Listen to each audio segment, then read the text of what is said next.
南投埔里的地政事务所爱负责4个乡镇，其中仁爱乡的面积是比彰化县也搁较宽。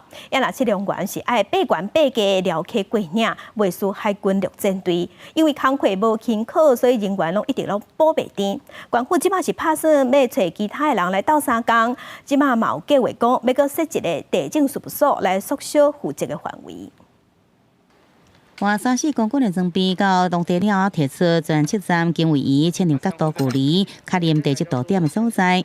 南投县埔里地政事务所的青牛员平常时必须负担尴尬土地改变、换伊撒风这青牛的困务。上风北到过仁爱乡，干那一座车程就要2点半钟。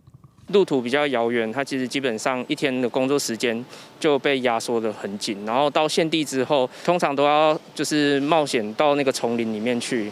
然后回来的时候，衣服啊，或者是身体可能都会有一些受伤啊，或者是衣服都弄脏了。在时啊，伫北澳万代山坡地切牛，下晡就要回来埔里办公室整理切牛的成果。要切牛员感觉当地工作伤过重啊，希望会使转调回去故乡。去做测量的时候，就会花费比较多的时间。我会在这边工作，是因为我考上就直接分发到这边啊，也还没到可以离开的那个时间，所以之后可能时间到，还是会回去台中。 埔里地政所管辖埔里、鱼池、国城，也个仁爱4个乡镇，毋但复原情况，业务量更加是真多。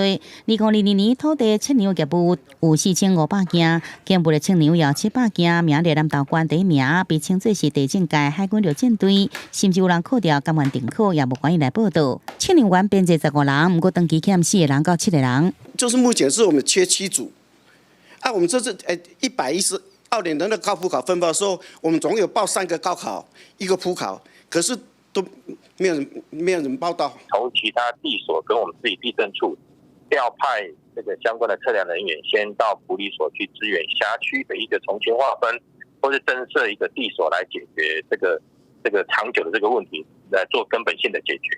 南投县地政署讲，影响埔里地政所了解状况，短期内调动其他地政所人力来支援。下个月有2名高普考试经报分发到埔里，登记考虑新增加一个地政事务所，缩小这个学馆的范围来改善这种劳务不平均的问题。